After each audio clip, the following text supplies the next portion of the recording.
Bonjour,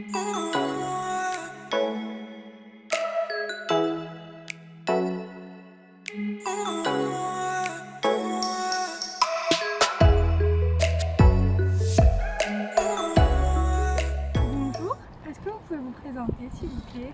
Bonjour, alors moi je m'appelle Romain, et du coup je suis encadrant sur ce chantier, donc un chantier géré par l'association Espace depuis 2 ans maintenant. Et voilà, l'idée c'est de former les équipements d'insertion qui sont sur le projet. D'accord. Et comment la structure a été, comment le projet a été monté, est-ce que vous savez? Alors l'historique, déjà donc c'est géré par l'association Espace, qui est une association d'insertion par la gestion d'espaces verts, D'accord. pour faire rapide. Et donc il y a ce projet qui est arrivé en 2016, donc là on fait de l'insertion mais par le maraîchage urbain. D'accord. Donc ça change quand même l'activité parce que Espace c'est une asso qui fait de l'insertion par l'espace vert, donc c'est de la gestion de parcs, jardins, forêts, berges de Seine, talus ferroviaires.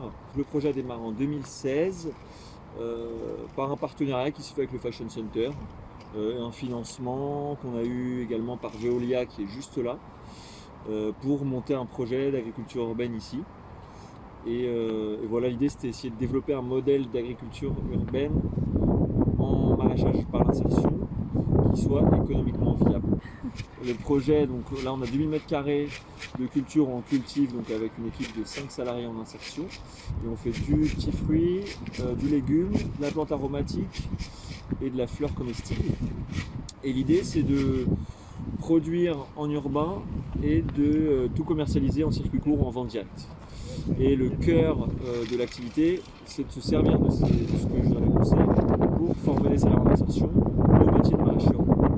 L'intérêt de produire du légume à Paris, c'est qu'on casse tous les longs trajets, enfin tous, non mais c'est là où il faut relativiser. C'est qu'en tout cas, parce qu'en fait, si on prend dans la globalité, on est 10 millions à Paris, en grande couronne, là nous on fait 2 tonnes à l'année, on ne représente strictement rien.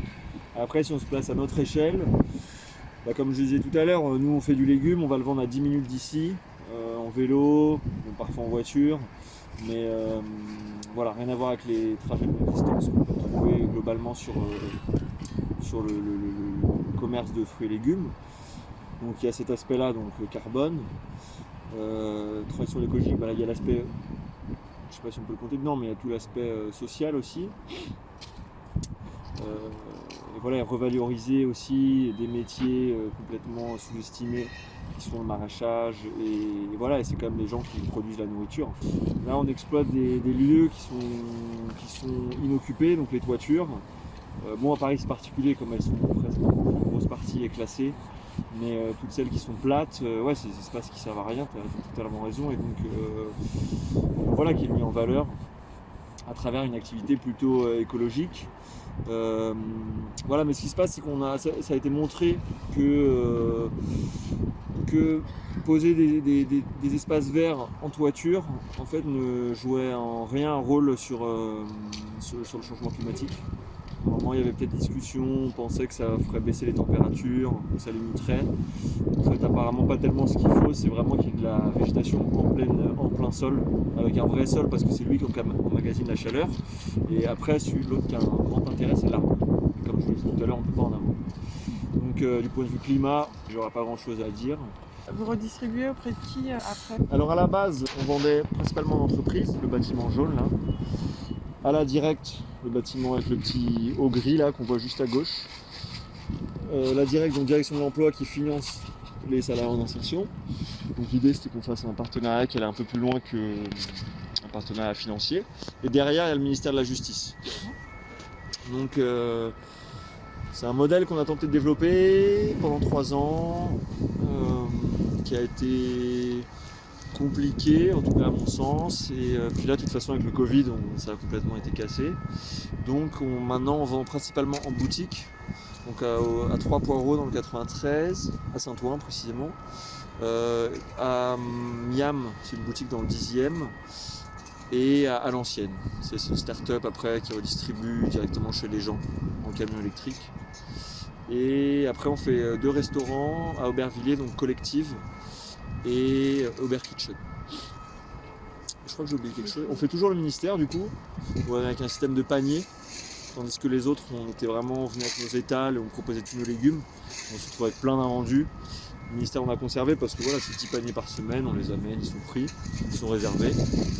On vend un peu aux habitants, on fait des paniers. Mais comme j'ai dit tout à l'heure, on fait des cultures très spécialisées. Donc on peut faire des paniers que sur une toute petite partie de l'année, de juin à septembre.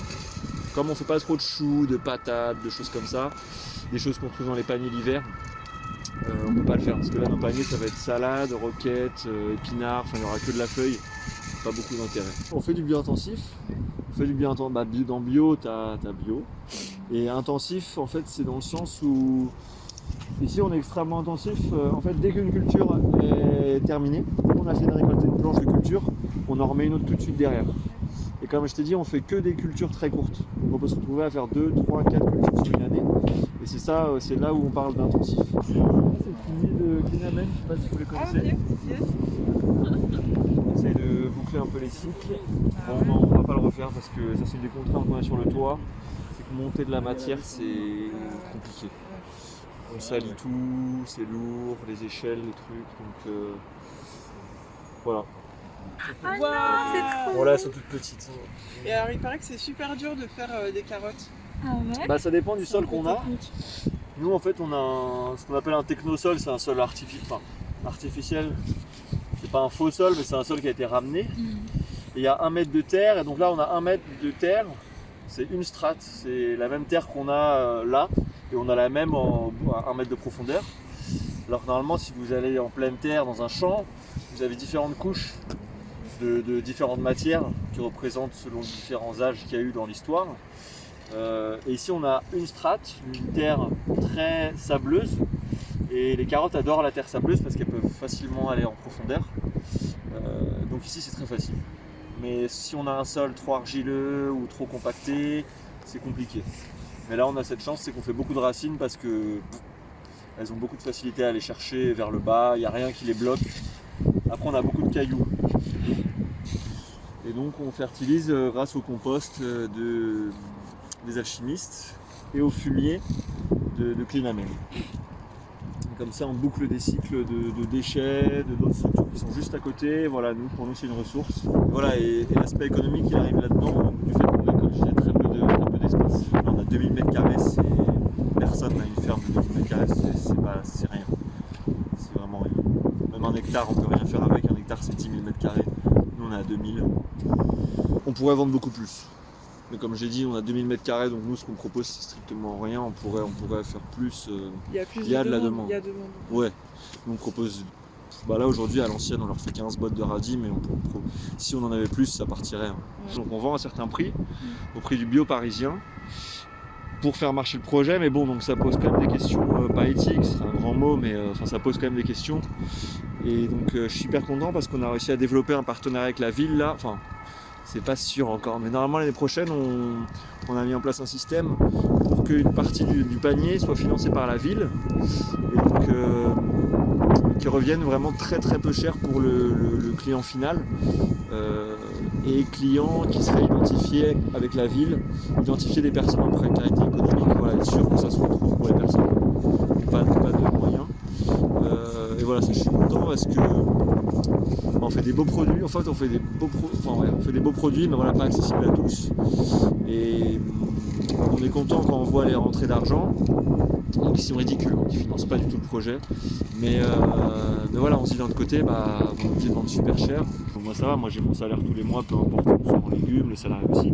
Mais les agriculteurs, eux ils font la nourriture, mais ils gagnent le SMIC et ils passent 70 heures par semaine. Donc il y a vraiment un souci. J'ai pas la solution à ça, mais c'est pour ça qu'on puisse vendre cher et qu'une partie soit payée par la ville. C'est un peu notre pack à nous, quoi. On fait notre système à nous d'aide. Mais donc il y a vraiment un truc qu'il faut régler là.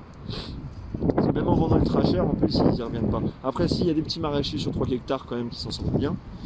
Mais globalement c'est compliqué. Et moi je suis arrivé ici, j'étais en stage ici en 2016. À l'occasion d'un master de géographie que je faisais.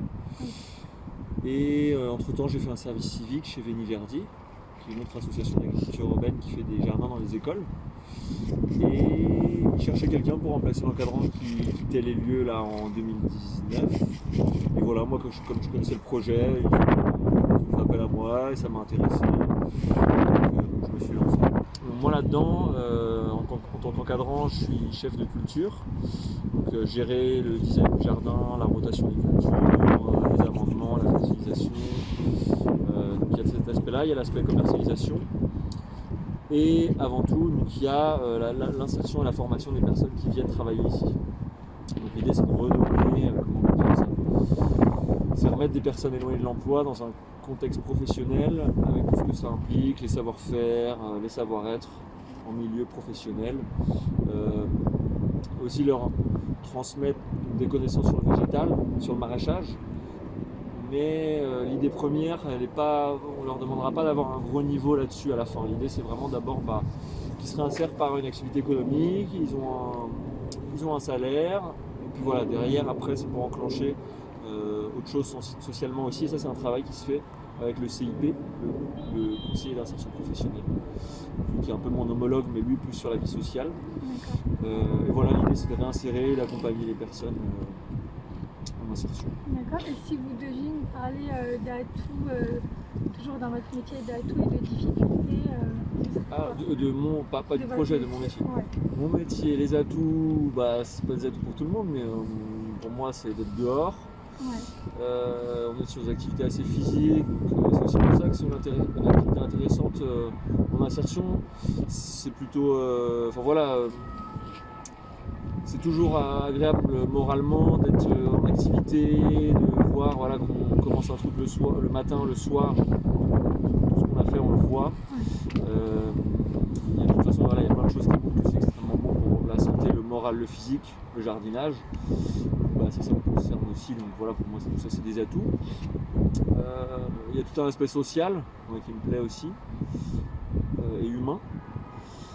Et puis en termes de contraintes, peut-être d'être dehors mais l'hiver du coup, comme il disait Alain. Et puis non, après physiquement c'est dur, moi je ferai pas ça toute ma vie. Parce qu'on est beaucoup accroupi, on porte, on se baisse, on travaille au niveau du sol, donc voilà, on n'est pas fait pour ça. Donc ça c'est assez compliqué sur le temps. Moi ce que j'adore ici c'est que je fais tout, quoi. Je suis à la fois sur l'humain, sur le végétal, sur l'administratif. Donc il y a du bureau, du terrain. Et donc ça c'est il y a un côté positif à ça, c'est qu'on s'ennuie jamais. À côté de ça, ça fait qu'il y a beaucoup de boulot. Ça fait beaucoup. En ce qui me concerne, moi je m'appelle Alain. Je suis venu dans l'insertion suite à des échecs professionnels. Donc en fait c'est quand même un circuit qui permet de remettre un pied dans la vie. Des fois on décroche du monde du travail et du milieu de l'emploi. Et l'insertion est un moyen de remettre un pied dedans. Moi pour ma part, vu mon âge, j'ai très peu d'espoir sur le marché de l'emploi et comme futur débouché. Mais en ce qui concerne les jeunes, je dirais que l'insertion c'est un très bon tremplin. En plus c'est un tremplin qui est très doux. Vous avez devant vous 2 ans. 2 ans pour chercher, pour approfondir une compétence dans un domaine que peut-être vous ne connaissez pas au début, que vous apprendrez à découvrir, ou alors vous aurez des échecs, mais vous saurez que c'est là qu'il ne faut pas aller et vous irez ailleurs. Et plus particulièrement pour ce qui est ici l'association Espace, donc qui en fait est dans le domaine des espaces verts. Moi j'ai connu 2 chantiers, un chantier en forêt et un chantier ici en agriculture urbaine. Vous voyez par exemple pour des jeunes, ceux qui vont sur ce qu'on appelle les étangs de coraux de l'association, qui est un endroit magnifique qui est en forêt, vous pouvez tout simplement apprendre à être agent d'entretien d'un parc, etc. Ce qui n'est pas hyper motivant en soi, mais c'est toujours un taf. Donc vous pouvez postuler vers des mairies. Mais vous pouvez, au cours de ces 2 ans, passer des stages de formation qui vont vous donner des qualifications de plus en plus élevées et supérieures, qui peuvent vous amener vers des métiers de paysagiste, d'élagueur, d'entretien de milieux arboricoles, etc. Et là, c'est des métiers qui sont parfois très recherchés, parce qu'il n'y a pas énormément de jeunes qui se lancent là-dedans. Et ceux qui aiment un petit peu grimper aux arbres, avoir un petit côté aventureux, et prendre de la hauteur, c'est un très bon débouché. Ici, bon, là, ici, nous, on est dans l'agriculture urbaine, donc c'est complètement dans le vent en ce moment, hein. Manger propre, manger bio, savoir ce qu'on mange. Et ben là, ici, vous pouvez apprendre tout simplement à entretenir un jardin. Donc vous avez les débouchés vers des métiers de maraîchage. Donc, vous pouvez par exemple faire ces 2 ans, voir que ça vous plaît bien, aller passer des brevets. Il y a des brevets qui sont en accéléré en 9 mois comme à l'école du Breuil. Si vous avez un peu les compétences, vous pouvez viser des BTS, etc. Et là, ça vous donne des bagages, vous pouvez être quasiment entrepreneur et lancer une exploitation. Si vous ne visez pas si haut, vous pouvez tout simplement viser salarié, employé dans une structure. Et là, ici, c'est un très bon tremplin parce que pareil, vous allez avoir le temps de découvrir, d'approfondir. Et quand vous irez vous présenter sur le marché du travail, vous serez beaucoup plus vendable. Surtout que dans le milieu de l'association, ça prend le relais du pôle emploi, donc vous ne voyez pas de conseillère d'orientation. Par contre, vous voyez un conseiller professionnel de l'association dont la mission est de vous aider à décrocher, peut-être pas un boulot, mais au moins une multitude de rendez-vous et au moins à vous sentir apte à affronter les entretiens et la recherche d'emploi. Il y a quelque chose de pas facile. Je m'y suis cassé les dents pendant 2 ans et demi, je peux vous dire que c'est assez dur. Ensuite, il y a d'autres débouchés, c'est que vous pouvez aussi rejoindre des associations, des entreprises qui font ce qu'on appelle de l'éco-animation. C'est-à-dire qu'en fait, vous allez recevoir des gens, 5 ou 25 ou 30, à qui vous allez apprendre, si tu veux faire un petit plan sur des buts juste derrière, comme ça, voilà. À faire des petites buttes. Voilà. Là, il y a pas mal d'aromatiques qui sont cachés dedans, etc. Donc vous pouvez apprendre à construire la butte, savoir quoi planter, à quelle saison, quel moment. Ensuite, il y a des ateliers, on va refaire un petit zoom là-bas, vers les composteurs. Un atelier où on apprend à faire un composteur. Ça a l'air simple, mais en fait, on balance pas ces trucs comme ça et ça se fait tout seul. On peut apprendre aussi à des gens à construire tout simplement le composteur en lui-même, ou construire des bacs où on mettra des plantes, etc. Et tout ça, une fois que vous passez de 2 ans dans le milieu de l'insertion, vous êtes apte, et même en confiance et en connaissance, pour aller faire ce métier d'éco-animateur qui se pratique maintenant un peu partout. Hein. Et ça, c'est un débouché de boulot. Et si vous êtes pointu, vous pouvez créer votre boîte dans ce domaine-là parce que ça paye bien aussi au niveau de la boîte. Au niveau du salarié, c'est un boulot comme un autre, hein. Il ne faut pas se faire d'illusions. L'insertion, moi, je dirais, c'est un tremplin doux vers le milieu de l'emploi, parce que quand on est en insertion, c'est que quelque part on est déjà un peu décroché, on n'est pas dans le circuit normal. Hein. Moi, je n'ai pas démarré ma vie professionnelle en étant en insertion. J'ai fait des CV, j'ai cherché du boulot, je me suis pris des plantes dans le nez, et puis hop, au moment de la chance, on en décrocha, on en décroche deux, etc. Et quand on est en insertion, c'est qu'on n'a peut-être pas forcément confiance en soi pour aller affronter en direct le milieu du travail. Et ici, je trouve, c'est vraiment ouais, un tremplin tout en douceur. Et votre tremplin à vous, ici, c'est quoi? Moi, je vous dis, je suis déjà trop vieux, donc j'ai pas d'espoir pour retrouver du boulot. Mais, Si ce n'est que c'est possible que j'en trouve. Hein. mais ce sera pour votre retraite Mais alors? sinon, ouais, moi après, je le fais d'un point de vue personnel, pour le côté alimentaire, et ce que je vous disais, un côté philosophique aussi, parce que c'est un rythme de vie, une façon de voir la vie, de se rapprocher de la terre, de mettre la main dans la terre. Alors après, on va partir dans des sphères un petit peu scientifiques, mais vous savez qu'au niveau des échanges, au niveau des atomes dans la terre, tout ce qui nourrit la terre, il paraît que c'est bon aussi pour l'humain. C'est-à-dire que quand vous plongez vos mains dans la terre, à une petite échelle, vous ressentez des bienfaits, etc. C'est comme l'histoire de ceux qui entourent les arbres, etc. Donc ça, c'est, on va dire, un petit peu le côté philosophique. Et puis après, le côté alimentaire, c'est tout simplement de ne pas avoir à trop dépenser pour se nourrir, et puis de savoir aussi ce qu'on mange, hein, parce qu'on fait pousser soi-même. Donc, voilà. Et c'est un plaisir après de suivre sa culture, de voir si ça marche pas, de faire des essais. Mais pour des jeunes qui veulent, qui savent pas trop quoi faire, etc., l'insertion, ça peut être une idée. Il n'y a pas que ce domaine-là.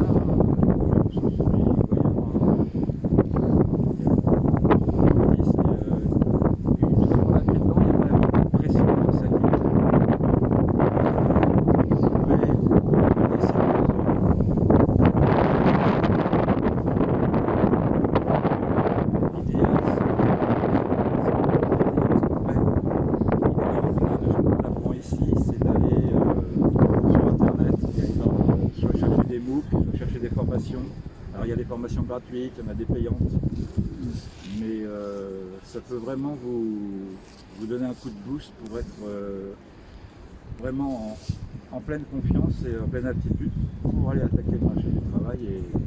Et plus on est fort pour ça, plus on trouvera facilement. Super. Merci.